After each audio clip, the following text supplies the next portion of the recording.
여러분들 우리가 삶을 살아가면서 생각해 보시면 아시겠지만 오늘 우리의 삶을 한번 보자는 거죠. 내 개인이 깨어지고 또 가정이 깨지고 이 깨어진 세상 속에서 살아간다는 거 쉽지 않습니다. 더 안타까운 건 깨진 것이 당연하게 되어버린 이 세상 속에서 오늘 우리는 어떻게 살아야 하는가라는 것을 다시 한번 고민해 볼 필요가 있습니다. 요즘 이혼 숙녀 캠프라는 예능이 있죠. 혹시 보셨나요? 보셨으면 고개라도 이렇게 좀 끄덕여 주시면 감사하겠습니다. 그 이혼 숙녀 캠프라는 그 예능 프로그램을 볼 때 어떻게 보면 좀 마음이 아프기도 하지만 또 내가 그 정도는 아닌데 어느 정도는 속해 있는 내 이야기 같은 때가 있습니다. 왜 그럴까요? 가정에 불통으로 인해서 고통이 찾아오니까 정말 그 어려움이 소통의 부재로 시작되니까 가정이 깨지는 거예요. 부부가 깨지는 거예요. 저는 그 예능 프로그램을 볼 때 고민했습니다. 왜 이런 가정이, 왜 이런 아픔이 계속되고 있을까? 이것이 단순히 교회를 다니는 그리스도인들에게 해당되지 않는 얘기가 아닙니다. 오늘 우리의 이야기가 될 때도 있습니다. 그럼 왜 우리는 이런 어려움 가운데 계속된 고통을 연달아 당하고 또 그것을 선택하고 결정하고 살아 있을까? 여러분들 누가 그렇게 살고 싶어서 살겠습니까? 여러분들은 어떠세요? 날마다 영원한 기쁨을 가지고 행복하게 살고 싶지 않으세요? 별로 그렇게 없으신 걸로. 여러분들 다 행복하게 살고 싶잖아요. 어떻습니까? 맞습니까? 예, 그러면 아멘 해주세요. 할렐루야. 네, 우리 모두가 행복한 삶을 살고 싶은 게 우리의 소원입니다. 근데 내 영혼도 깨지고 내 가정도 깨지고 내 주변의 모든 관계가 깨지는 이 깨어진 세상 속에서 답이 없는 것 같은 거예요. 근데 오늘 말씀은 오늘 우리에게 분명하게 얘기하고 있습니다. 이것이 시작되면 오늘 인생의 행복이 시작될 수 있다. 할렐루야. 저는 이 말씀을 목사님께서 이제 마리아 성교회가 오늘 헌신 예배를 드리는데 목사님 이를 위하여 말씀을 좀 준비해 주십시오. 이렇게 부탁을 해 주셨어요. 어떠한 말씀을 전해야 될까? 기초로 돌아가야 되겠다. 그 기초는 무엇입니까? 오늘 이 복음의 시작이 되면 깨어진 나도 회복이 되고 우리의 가정도 회복이 되고 우리의 교회도 회복이 되고 우리의 학교도 회복이 되어서 하나님 나라가 이 땅 가운데 정말 수많은 사람들에게 선물로 주어진다라는 것. 여러분 이것이 우리 안에 시작이 되어야 될 줄 믿습니다. 아멘. 여러분들 오늘 이 말씀은 바로 마가복음 1장 1절 마가가 지었습니다. 이 마가라는 사람은 어떤 사람이었습니까? 여러분 혹시 아실지 모르겠지만 이 마가복음이 사복음서 중에 가장 먼저 쓰여졌습니다. 이 마가가 이 복음이 로마 시대 때 박해받았던 기독교인들에게 증거되어지고 나눠져야 되는데 이것을 급하게 쓰는데 가장 중요하게 시작되는 이 점을 이야기하고 있는 것이죠. 하나님의 아들 예수 그리스도의 복음의 시작이라. 지금 사람들에게 이 복음이 증거되어야 되는 거예요. 어떻게 해서든 이 박해 속에 고통 속에 고난 중에 이들에게 힘을 주고 싶었던 거예요. 그 서두를 어떻게 잡아가야 될까 마가가 고민했습니다. 근데 그 고민의 시작이 뭐였다고요? 하나님의 였어요. 깨어진 세상 속에서 그 가정 속에서 그들에게 필요한 건 다른 어떤 것이 아니라 바로 하나님이었다는 것입니다. 오늘 우리에게도 그 하나님이 필요한 줄 믿습니다. 그 하나님이 우리에게 영원히 함께 하시겠다고 약속하신 그 약속이 우리 삶의 성취되기를 축복합니다. 하나님은 변하지 않아요. 누가 변합니까? 하나님을 믿겠다 결단한 우리가 변합니다. 하나님은 동일하세요. 이전이나 어제나 오늘이나 내일이나 하나님은 동일하십니다. 근데 내가 변하는 거예요. 내가 하나님에 대한 신뢰가 깨어지는 거예요. 하나님 진짜 살아계시기는 하나? 하나님 진짜 나와 영원히 함께 하신다고 했는데 진짜 영원히 함께 하시나? 이거에 대한 의문을 갖고 있는 사람들이 너무나도 많습니다. 교회를 다니고 예배를 드리는데도 불구하고 내가 기독교적 성경적 사고방식을 배움에도 불구하고 하나님에 대한 의심이 너무나도 많은 거예요. 그러나 성경은 분명하게 말하고 있습니다. 창세기 1장 1절 어떻게 시작하죠? 우리의 시작 되신 하나님, 할렐루야. 태초에 하나님이 시작하셨어요. 우리의 생각과 의도와 상관없이 하나님은 이미 태초부터 당신께서 지으시고 역사하셔서 그 모두를 살아내게 하셨습니다. 이게 하나님의 시작이란 말이에요. 이것이 우리 안에 믿어져야 합니다. 더 나아가서 1장 2절은 무엇이라고 말합니까? 땅이 혼돈하고 공허하며 흑암이 깊음 위에 있고 하나님의 영은 수면 위에 운행하셨다. 아멘. 여러분들 그러니 태초에 하나님이 천지를 창조하시는데 어떻게 창조하셨는가? 2절은 그것에 대해서 설명하고 있습니다. 어떠한 상태요? 땅이 혼돈하고 공허하며 흑암이 깊음 위에 있는 상태. 그러니 부정적 의미가 아닙니다. 폼리스라고 해서 폼은 있는데 아직 없는 상태, 아무것도 존재하지 않는 그때부터 놀라운 건 무엇입니까? 흑암이 깊음 위에 있고 하나님의 영은 수면 위에 운행하셨다. 이게 복음이에요. 내가 존재하지 않는 그때부터 아무것도 있지 않는 그때부터 하나님의 영은 운행하셨대요. 운행이 무엇입니까? 히브리어로 라프입니다. 라프는 두 가지 뜻이 있어요. 하나는 돌보다, 또 하나는 품다라는 뜻이 있습니다. 이 말은 무엇이냐? 여러분들, 나는 가끔 이 청소년들이 요새 이렇게 고민하지 않습니까? 내가 누구지? 나 왜 살지? 나 왜 태어났지? 내가 왜 이런 가정에? 내가 왜 이런 교육? 내가 왜 이렇게 살아가고 있지? 계속 의문이 되고 의심이 되는 삶을 날마다 생각하고 살아간단 말이에요. 근데 너무나도 안타까운 건 여러분들, 지금 교육학적으로 청소년기 하면 예전엔 8세부터 18세였어요. 근데 최근에는 8세부터 38세로 늘어났다고 합니다. 그 말이 뭐예요?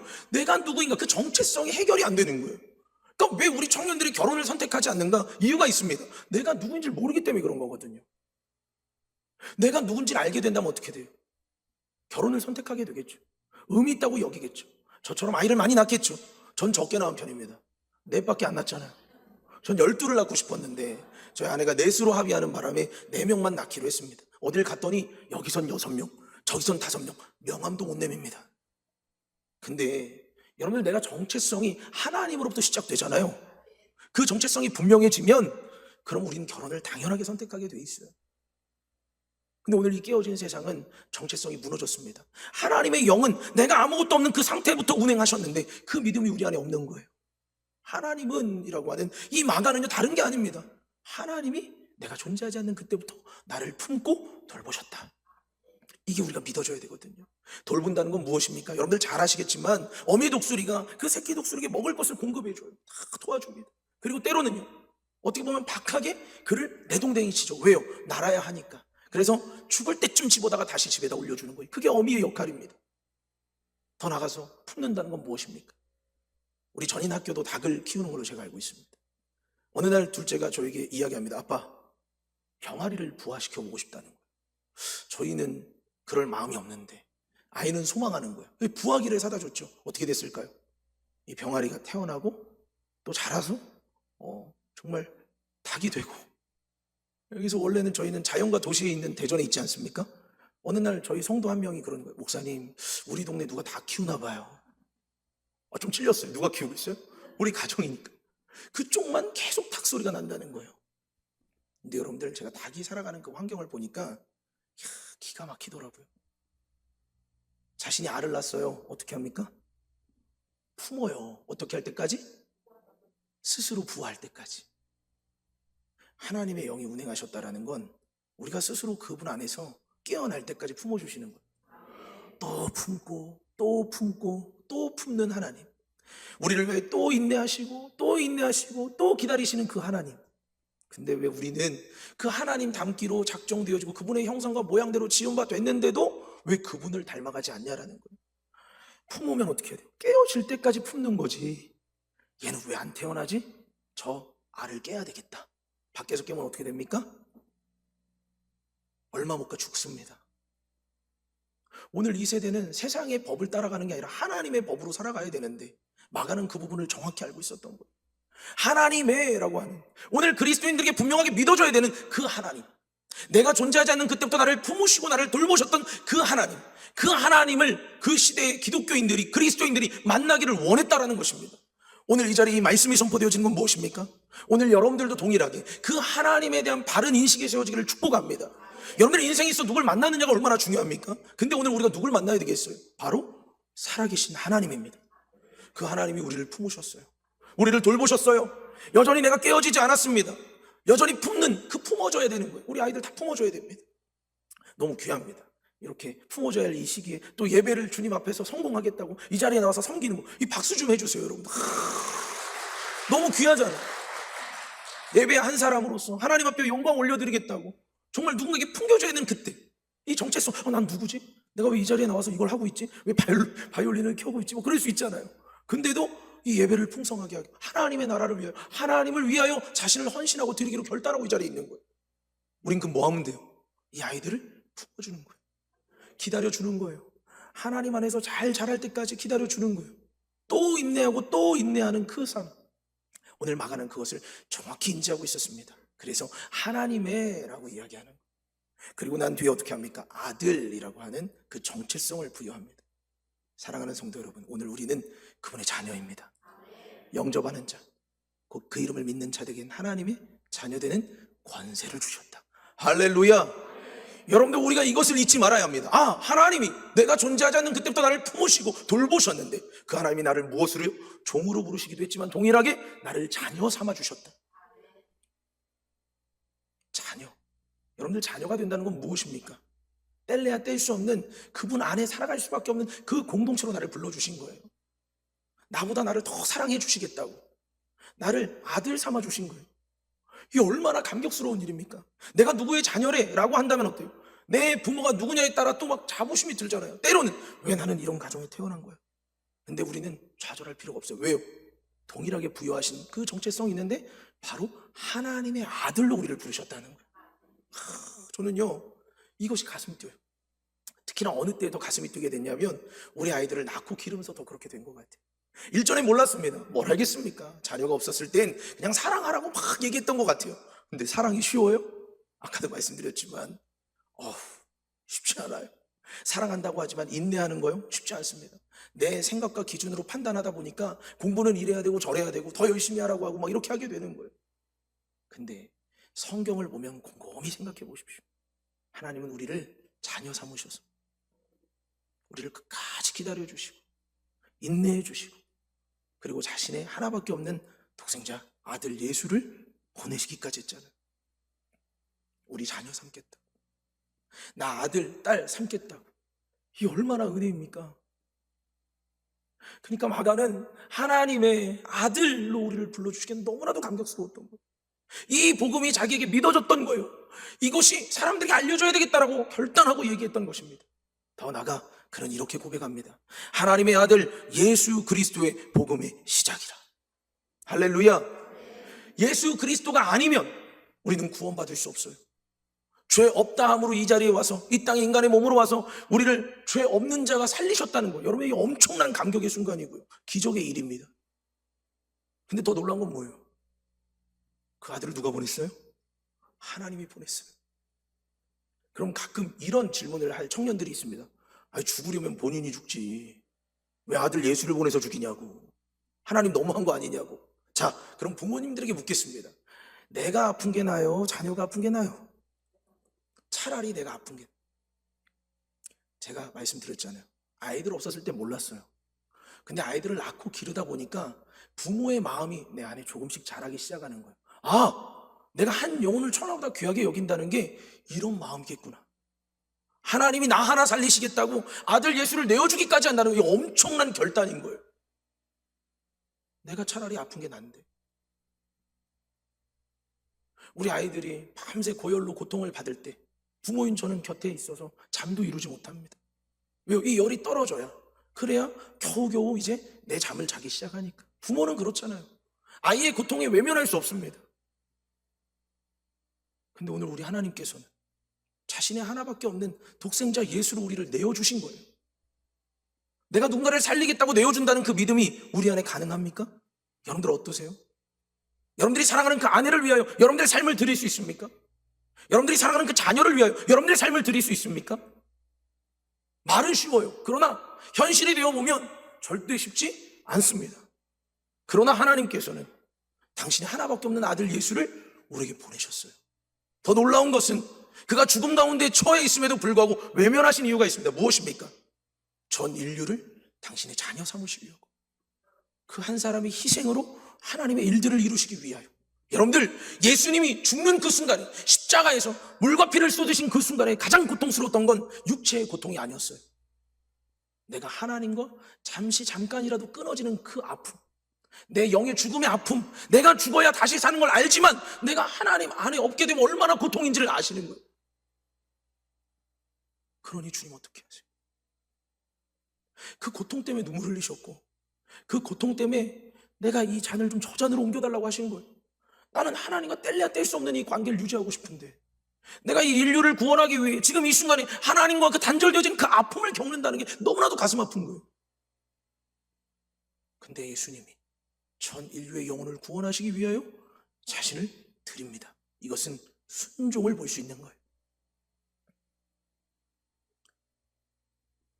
여러분들 어떠한 일이 주어져도 여러분들의 목숨을 아끼지 않고 순종하는 삶을 선택하시겠습니까? 오늘 이 시대는 순종하기 더 어려운 시대입니다. 갖고 싶은 것이 더 많은 세대가 돼버렸고요. 기준이 사라지고 내가 왕이 되어져가는 이 세상 속에 우리가 살아가고 있어요. 이때 오늘 하나님께서는 우리를 시험하십니다. 어떻게 해요? 이 어렵고 척박한 상황 속에서 그럼에도 불구하고 하나님의 나라를 택하고 있는지, 내가 물론 세상 바삐 살다 보니 삶을 놓고 어려워 살아갈 수가 있어요. 그럼에도 불구하고 다시 깨달아 내가 복음으로 시작해야 되겠다. 내가 하나님의 아들 예수 그리스도의 복음으로 시작되어야 되겠다. 하나님 그 결단 보고 있는 거거든요. 여러분들 무엇으로 사시겠습니까? 오늘 마가가 얼마나 급했으면 이들에게 가장 필요한 복음의 메시지가 뭘까? 바로 이거였던 거예요. 그래, 네 바삐 살고, 그래, 누군가를 보살필 수 없는 여력으로 살았다는 거, 그래, 인정하는 거예요. 그러나 다시 시작하라는 거예요. 무엇으로요? 하나님의 아들 예수 그리스도로 시작하라는 거예요. 저는 전인교회 마리아 선교회를 통해 이 얘기를 전하고 싶습니다. 여러분, 아까 말씀드렸던 그 칠흑 같고 어둠 같은 그 공허하고 혼돈하고 흑암이 깊음 위에 있는 상태, 근데 그 안에 생명력은 있는데 보이지 않아요. 그게 여성의 신체 일부에 있습니다. 어딜까요? 자궁입니다. 자궁은 영어로 um이죠. 이 자궁이 어떤 단어의 어원입니까? 바로 홈이라고 하는 단어의 어원입니다. 누군가는 품어야 되고 누군가는 돌봐야 합니다. 그것이 회복이 돼야 되는 거예요. 그것이 복음의 시작이 돼야 되는 거예요. 그럴 때 마가와 같은 인생이 자라고 마가와 같은 인생이 나타납니다. 저는 이 마리아 선교회 헌신 예배 때 어떤 말씀을 전해야 될까? 이미 잘하고 계시고 탁월하시지만 다시 한번 도전 드리고 싶었어요. 우리 마리아 선교회 성도 여러분들이 힘들고 지치고, 목사님 저는 언제까지 품어야 돼요? 하나님 어떻게? 우리를 사랑하시되 끝까지 사랑하셨잖아요. 주님 나라 가는 그날까지 우리가 품지 않으면 누가 품겠어요? 우리가 돌보지 않으면 누가 돌보겠어요? 그러니 우리가 그 일을 해보자는 거예요. 목사님 혹독해요. 지금까지 살아온 것도 쉽지 않았는데, 아니요, 오늘 찬양하셨잖아요. 나는 주를 섬기기 위해. 저희 이 찬양 듣는데 가슴이 뭉클한, 거기다 핸드벨까지. 할렐루야. 그 순수함과 그 청결함이 막 느껴지는 시간이었어요. 전인교회는 우리 마리아 성교회가 이렇게 헌신하고 순종한 덕분에 하나님의 일들이 더 풍성해지는구나. 아니, 전인교회는 오늘 이 자리에 있는 모든 성도들이 주님 앞에 헌신하기로 결단했기에 그래서 더 풍성한 교회로 세워져 가고 있구나. 전인교회는 이젠 교회만 품는 게 아니라 다음 세대를 품겠다고 그 학교의 다음 세대들까지 섬기는 너무나도 큰 교회구나. 여러분들, 교회가 모형이 크고 사람이 많은 게 교회가 아니에요. 그 교회 한 사람 한 사람이 어떤 마음과 뜻을 가지고 있느냐가 중요한 것입니다. 근데 여러분들은 이미 큰 일을 하고 계십니다. 이미 하나님의 마음을 품고 계세요. 이미 그들을 하나님의 마음으로 돌보고 있습니다. 그것으로 인하여 복음의 시작이 예수 그리스도로 인하여 계속된 희생과 헌신으로 나아가고 있는 거예요. 저는 기대가 됩니다. 앞으로 전인교회와 전인학교를 졸업하고 섬기는 모든 성도들이 훗날 5년, 10년, 20년의 뒤가 더 기대가 되는 거예요. 지금은 비록 작은 영향력이라고 생각할 수 있어요. 그러나 그 한 사람 한 사람이 하나님의 선하심과 역사하심으로 일하게 된다면 저는 엄청난 사회 파장을 일으킬 수 있는 믿음의 역사가 일어날 줄 믿습니다. 여러분들, 시작은 원래 늘 작아요. 미약합니다. 그러나 하나님이 일하시고 함께 하시고 역사하시면 그 선한 영향력이 끼치게 되어 있어요.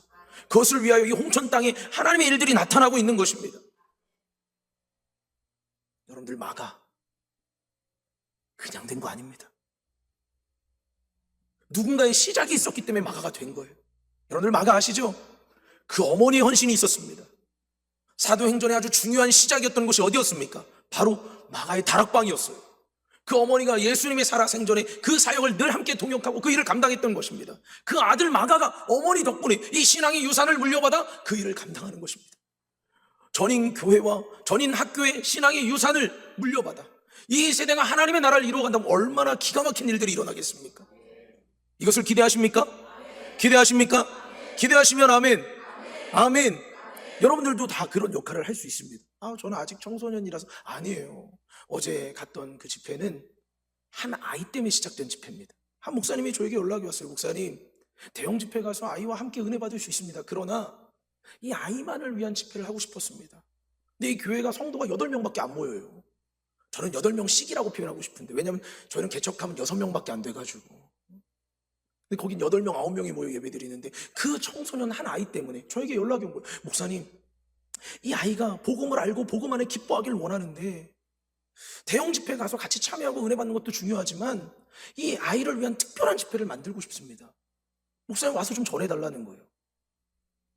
여러분들 그렇게 부탁하고 이야기하는데 안 갈 수 있어요? 대전에서 인천 4시간밖에 안 걸렸거든요. 안 갈 수 있어요? 시간이 뭐가 중요합니까? 그 영혼 한 사람이 복음을 듣고 변화할 수 있다면 여러분 우리가 그 가치를 가지고 나가야 되잖아요. 맞습니까? 제가 가겠다고 했어요. 근데요, 그 한 사람으로 시작된 집회에 첫날 둘째 날 70여 명의 성도들이 와서 예배를 드린. 할렐루야. 이 시대에 교회 개척 안 된다고 정말 많은 분들이 얘기하거든요. 개척이 얼마나 힘든데 또 그 길을 가려고. 제가 두 번째 개척 아닙니까? 그럼 여러분들 첫 번째 하나님이 은혜 주셔서 열매 맺었잖아요. 그러면 김 목사가 또다시 개척하면 되겠구나, 이런 얘기를 많이 해줄 줄 알았어요. 근데 늘 시작은 음원으로 오지 않더라고요. 야, 김 목사 이제 애가 넷인데, 이제 홀로도 아닌데 저 자식을 다 데리고 무슨 고생이야. 가장 저를 사랑해주고 아끼는 저희 아버지도, 야 이놈 자식아, 그렇게 애쓰고 힘써서 이제 이렇게 교회 됐는데 또 어딜 가서 시작한다는 거냐. 너 다시는 아빠 부르지 마라. 아버지 마음이니까 속상한 거예요. 잘하고 있었는데, 교회 건강하게 세워져 가고 있는데, 50여 명의 성도들이 함께 하고 있는데 왜 그거 내려놓고 어딜 가냐는 거예요. 근데 여러분들, 우리 하나님은 우리 살리시겠다고 하나님의 능력 없으셔서 예수님 보내신 거 아니에요. 하나님 능력 없으셔서 끝까지 인내하시는 거 아니에요. 하나님 충분히 하실 수 있으세요. 노아의 방주의 사건이 오늘 이 시대에 왜 없겠습니까? 하나님 우리를 끝까지 참아주고 계신 거예요. 하나님은 모든 사람이 구원받기를 원하시거든요. 모든 사람이 진리를 아는 데 이르기를 원하시거든요. 근데 그 한 사람, 하나님의 말씀에 순종한 그 한 사람 찾고 계신 건데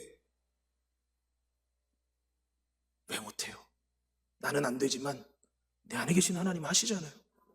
마가의 인생이 홀로 시작된 게 아니라 그 어머니의 기도로 시작됐고, 그 바나바 삼촌의 기다림으로 시작됐고, 그 자신과 함께 비슷한 고백을 했던 누구요? 주는 그리스도시요 살아계신 하나님의 아들이십니다. 1차 전도여행에 실패하여 바울로 인하여 낙인이 찍혔지만 마가는 다시 한번 베드로를 만남으로 회복되는 거예요. 여러분들, 그리스도인들은 이런 만남의 축복이 계속됩니다.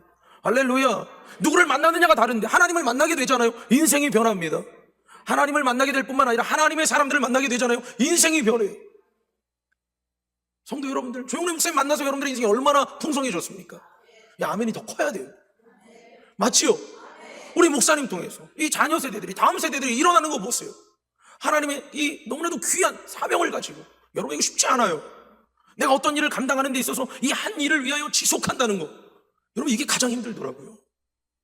다 각기 은사가 있어서, 다양한 은사를 가지고 재능이 있어서 뭔가를 할 수는 있어요.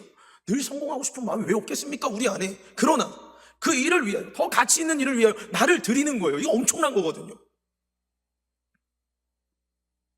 오늘 우리에게 이 일이 필요해요. 마가 한 사람 그냥 된 거 아니라니까요. 어머니, 베드로, 그리고 바나바, 이제는 바울까지도 그 한 사람이 자라나기까지 수많은 믿음의 사람의 동역이 있었기에 그 일이 된 거예요. 전인교회도 마찬가지고 전인학교도 마찬가지고, 여러분들의 인생의 요생을 한번 생각해 보십시오. 그냥 된 것이 하나 없습니다.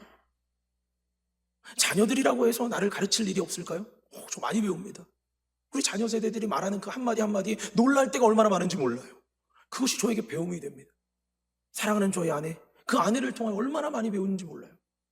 저희 가정에는요, 짧지만 그 짧은 여생 가운데 많은 일들이 있었어요. 유산의 아픔도 있었고, 또 저희 아내가 셋째를 낳다가 심정지가 왔습니다. 여성으로서 하혈이 너무 많이 되니까 아이를 낳다가 죽을 뻔한 위기도 겪은 거예요. 본인은 몰라요. 저는 알죠. 그 소리를 들었으니까. 안 돼.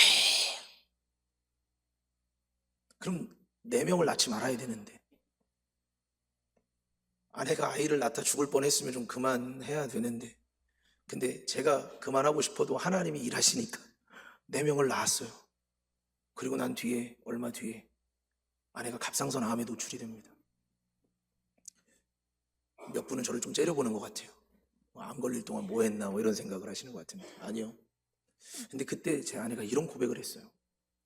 전 정말 내가 저렇게 할 수 있을까 할 정도로 너무 마음이 아파서 고개를 들지 못하고 그 침대 폭에 푹 담고 있는데, 수술을 얼마 남지 않은 상태에서 저희 아내가 저를 다시 일으켜요. 여보, 하나님께 얼마나 감사해. 아니, 저 암 수술을 앞두고 수술대에 올라서야 하는 사람이 감사하대요. 속으로 무슨 소리야. 아, 이제 이 사람이 아주 큰 수술을 앞두고 좀 정신이 오락가락 하나 보다. 근데 그러는 거예요. 나에게 이 경험을 주신 건 이 암 환자들을 이해할 수 있도록 하나님이 나에게 큰 경험을 주시는 것 같아. 여러분, 성경에 그런 내용 있잖아요. 영광을 받거든. 어떻게 해요? 고난 뒤에 영광이 오잖아요. 할렐루야. 우리는 얼마나 고난받기 싫잖아요. 근데 고난을 겪고 난 뒤에는 하나님 더 큰 영광을 주시겠다고 성경에서 기록하시고 약속하신 거예요. 그래, 우리의 인생과 여생이 그냥 되는 게 아니구나. 복음의 시작이 그냥 되는 게 아니구나. 아무것도 존재하지 않는 그때부터 우리를 품으시고 돌보신 하나님의 절체적인 그 계획과 더 나아가 우리를 자녀 삼으신 그분께서 아들 예수의 희생과 헌신으로 그 순종으로 우리를 낳으셨구나. 우리 아내 얘기를 듣다 제가 깨달았어요. 그래, 오늘 우리에게 이 고난을 주신 것은 그 고난으로 고통 가운데 살라고 주신 것이 아니라 고난 뒤에 내게 주실 그 영광 때문에 나에게 더하여 주셨구나. 사랑하는 성도 여러분, 동일한 문제를 만나도 그리스도인들은 해석이 달라야 합니다. 오늘 그 하나님이, 그 오늘 아들 예수 그리스도가 우리에게 온 것은 우리에게 고난으로 내 삶을 마치라고 오신 것이 아니라 그 고난 뒤에 있을 하나님의 영광을 맛보라고 오신 것입니다. 항상 기뻐하라, 쉬지 말고 기도하라, 범사에 감사하라. 이는 그리스도 예수 안에서 너희를 향하신 하나님의 뜻이니라. 아멘. 세상에 다른 것 다 나 버려도 주 예수 나 안 버리는 거예요. 맞습니까? 그 하나님이 나와 영원히 함께 하신다는 그 믿음만 있으면 오늘 우리는 소망할 수 있는 거예요. 그래, 항상 기뻐해야지. 누구 안에서? 그리스도 예수 안에서. 마가가 그것을 정확히 알고 그 초대교회 사람들에게 전합니다. 내가 이 자리에 있는 것, 내가 이 말을 고백하는 건 다른 게 아니야. 내 안에 신 예수 그리스도 때문이야. 그분 덕분이야. 그분 덕분에 바울을 만났고, 그분 덕분에 베드로를 만났고, 그분 덕분에 바나바를 만났고, 그분 덕분에 내 어머니를 통하여 내가 복음의 시작이 되었어. 사랑하는 그리스도인들이요, 여러분들도 그 하나님의 아들 예수 그리스도로 복음이 시작돼야 됩니다. 이게 바로 마가의 고백이었습니다. 내가 인생의 여생이 바쁘고 분주하다 보니까 하나님을 잃어버리고 살 때 많으시죠. 그러나 오늘 기억하십시오. 이 말씀이 여러분들의 말씀이 되어서 하나님의 아들 예수 그리스도의 복음으로 내가 살아가고 있는지 다시 한번 점검하는 말씀이 되기를 축복합니다. 내가 주님을 놓고 살고 있진 않았는지, 내가 내 뜻대로 살고 있진 않았는지, 내 방법대로, 내 뜻대로, 내 생각대로, 기준대로 판단하고 생각하진 않았는지, 오늘 이 자리에 올라오기 전에 목사님이랑 만남을 하면서 한 말씀이 떠오릅니다. 요새 사람을 찾기가 어려운데 사명으로 사는 사람 찾기가 어렵습니다. 가슴이 아파요. 일전에 우리의 믿음의 선대들은요, 물질, 시간 다 주님께 드리기로 결단하고 살았습니다. 근데 어느 순간 젊은 세대들이 하나님보다 다른 어떤 것, 여러분들 섬기지 않는 건 아니에요. 하나님도 섬기는데 같이 동시에 견주어 섬기는 거예요. 물론 내가 목사의 자리를 지키는 것도 중요하지만 남편의 자리, 아빠의 자리를 지켜야죠. 그러나 여러분, 우리의 우선순위가 무엇이 돼야 되겠냐라는 거예요. 그 사명이잖아요. 내가 하나님께 받은 사랑이 있는데, 그 은혜가 있는데 갚을 길 없어. 내가 어떻게 주께 드려야 할까? 마가가 이 초대교회에 정말 살찌끼고 고통당하고 짐승에게 먹잇감이 되어가면서 죽어가는 저 사명자들에게 내가 던질 수 있는 그 한마디, 하나님의 아들 예수 그리스도의 복음으로 시작하십시오. 이게 우리 안에 있어야 돼. 그 사명을 회복해야 되는 거예요. 내가 그냥 된 것이 아니라 하나님의 뜻 안에 있기 때문에 된 것이고, 예수 그리스도 안에 있기 때문에 된 것이고, 이것을 붙잡게 되면 어떻게 됩니까? 세상을 바라보지 않게 됩니다. 너희 이 세대에 본받지 마. 오직 마음을 새롭게 함으로 하나님의 선하시고 기뻐하시고 온전하신 뜻을 이루어 분별해. 바울이 이야기하잖아요. 사랑하는 전인교회 성도 여러분, 우리가 분별하여 복음의 시작을 이루며 나아가는 믿음의 세대가 되기를 축복합니다. 우리 이 세대 본받지 말아요. 우리 마음 새롭게 합시다. 어떻게 해요? 복음으로 새롭게 합시다. 복음으로 시작합시다. 하나님의 아들 예수 그리스도의 복음으로 다시 한번 결단합시다. 이 앞에 있는 제가 뭘 잘났다고 이 자리에 이렇게 이야기합니까? 저는 부족하고 연약합니다. 그러나 내 안에 계신 성령이 일하시면 나에게 권능을 주실 뿐만 아니라 가는 곳곳에서 예수 그리스도의 증인된 삶을 살도록 돕는 삶을 살잖아요. 오늘 이 자리에 우리도 동일하게 할 수 있습니다. 할 수 있습니다. 할 수 있습니다. 그래서 오늘 함께 찬양할 것은 하나님의 은혜로라는 찬양이에요. 함께 고백하길 원하는데, 여러분들 이 찬양의 가사를 이미 저보다 더 많이 묵상하고 아셨을 텐데, 이 찬양을 부를 때마다 참 눈물이 납니다. 그래, 내 실력으로 이 자리에 온 것 아니지, 내 능력으로 이 자리에 온 것 아니지, 나를 어두움 가운데 있던 날 그 기이한 빛으로 초대하시어 하나님의 일들을 비추고 감당케 하셨지. 마리아 성교회, 여러분들 생각해 보십시오. 시작은 미약했지만 지금은 많은 영혼들이 함께 핸드벨을 눌리며 나는 주를 섬기는 것에 후회가 없습니다라고 고백하지 않습니까? 이 얼마나 귀해요. 이 모든 것들이 우리 아이들도 닮아가서 나중에 이 자리에서 고백하기를 축복합니다. 그래서 오늘 함께 하나님의 은혜로 함께 고백하며 주님의 마음을 온전히 우리가 올려드리는 귀한 시간 되길 원합니다. 같이 고백합시다.